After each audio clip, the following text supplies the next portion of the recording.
আসসালামু আলাইকুম এভরিওয়ান, স্বর্ণাজ কিচেনে আপনাদের স্বাগতম। কেমন আছেন সবাই? আশা করি আল্লাহর রহমতে সবাই খুব ভালো আছেন। আজকে আমি আপনাদের সাথে শেয়ার করব মুচমুচে ফুলকপির পকোড়া রেসিপি। আশা করি ভালো লাগবে। প্রথমেই এখানে আমি ফুলকপিগুলোকে সেদ্ধ করার জন্য একটা প্যানে পর্যাপ্ত পরিমাণ পানি দিয়ে চুলোতে বসিয়ে দিয়েছি। সেই সাথে দিয়ে দিলাম বেশ কিছুটা পরিমাণ লবণ। একটু নেড়ে চেড়ে মিশিয়ে নিলাম পানিতে। খুব ভালোভাবে বলক তুলে আসার পর ফুলকপিগুলোকে আগে থেকে কেটে ধুয়ে পরিষ্কার করে রেখেছি, এখন দিয়ে সেদ্ধ করে নেব 60% মতো। অবশ্যই ফুলকপির পকোড়া তৈরি করার আগে ফুলকপিগুলোকে এভাবে করে একটু ভাপ দিয়ে নেবেন, তাহলে ফুলকপির থেকে যে একটা বাজে স্মেল আসে সেটা আর থাকে না, খেতে খুবই ভালো লাগে। এভাবে যদি একটু ভাপ দিয়ে পানিটা ফেলে দেওয়া হয়, এই পর্যায়ে ফুলকপিগুলো 60% মতো সেদ্ধ হয়ে গিয়েছে। এখন আমি একটা চামচের সাহায্যে তুলে ফুলকপিগুলোকে ঠান্ডা করে নেব। আর এদিকে একটা ব্যাটার রেডি করার জন্য একটা বাটিতে আমি 1/3 কাপ নিয়ে নিলাম চালের গুঁড়ো, সেই সাথে নিয়ে নিলাম 1/3 কাপ বেসন, 1/3 কাপ নিয়ে নিলাম কর্নফ্লাওয়ার, স্বাদ অনুযায়ী লবণ দিয়ে দিলাম, হাফ টেবিল চামচের মতো দিয়ে দিলাম লাল মরিচের গুঁড়ো, হাফ টেবিল চামচ হলুদ গুঁড়ো, হাফ টেবিল চামচ টালা জিরার গুঁড়ো, হাফ টেবিল চামচ ধনিয়া গুঁড়ো, হাফ টেবিল চামচ দিয়ে দিলাম চাট মশলা, আর সবশেষে অ্যাড করে দিলাম 1 টেবিল চামচ আদা রসুন বাটা। এখন অল্প অল্প করে পানি দিয়ে হ্যান্ড উইক্স দিয়ে একটা ব্যাটার তৈরি করে নেব। ব্যাটারের ঘনত্বটা পাতলাও হবে না, আবার খুব বেশি ঘনও হবে না। আমি অল্প অল্প করে পানি অ্যাড করে ব্যাটারটা রেডি করে নিচ্ছি।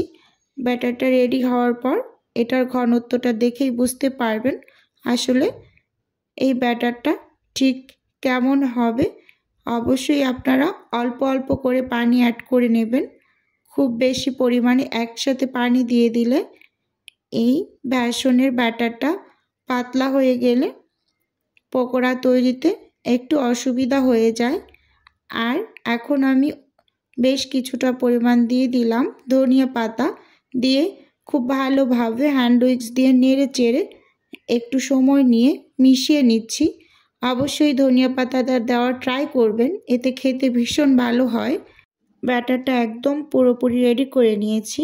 এখন ফুলকপিগুলোকে এই ব্যাটারের ভিতরে দিয়ে আলতো হাতে খুব ভালোভাবে একটু মেখে নেব, যাতে করে ফুলকপির গায়ে এই ব্যাটারটা খুব ভালোভাবে লেগে যায়।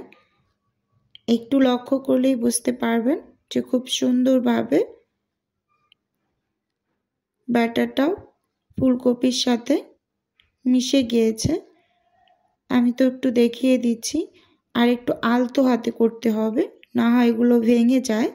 এখন ভেজে নেব, সেজন্য চুলোতে একটা প্যানে পরিমাণ মতো তেল দিয়ে গরম করে নিয়েছি।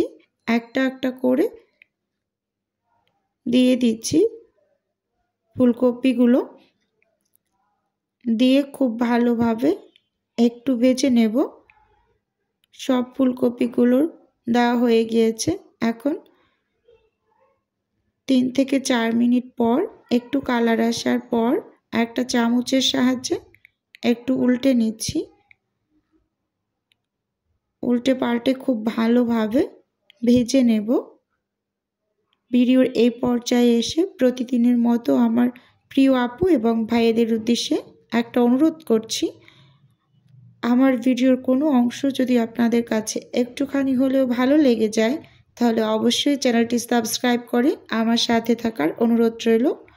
আর হ্যাঁ, ভিডিওর শুরুতে একটা লাইক দিয়ে ভিডিও দেখা কন্টিনিউ করুন। আপনার একটা লাইকই পারে আমার এই ভিডিওটা আরও 8 থেকে 10 জনের কাছে পৌঁছে দিতে। তাই দয়া করে বলছি, প্লিজ একটা লাইক দিয়ে দিন। খুব সুন্দর করে লাল লাল করে পকোড়াগুলোকে ভেজে নিয়েছি। এখন তুলে নিচ্ছি একটু তেল ঝরিয়ে। দেখতেই পাচ্ছেন খুব সুন্দরভাবে ভাজা হয়ে গিয়েছে। এখন একটু সার্ভ করে দেখিয়ে দিচ্ছি।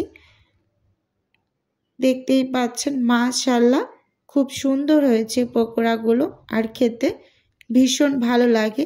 আপনারাও এভাবে করে ফুলকপির পকোড়া একবার বানিয়ে খেয়ে দেখবেন, আশা করি খুবই ভালো লাগবে। আজকের ভিডিও এ পর্যন্তই। আল্লাহ হাফেজ। আসসালামু আলাইকুম।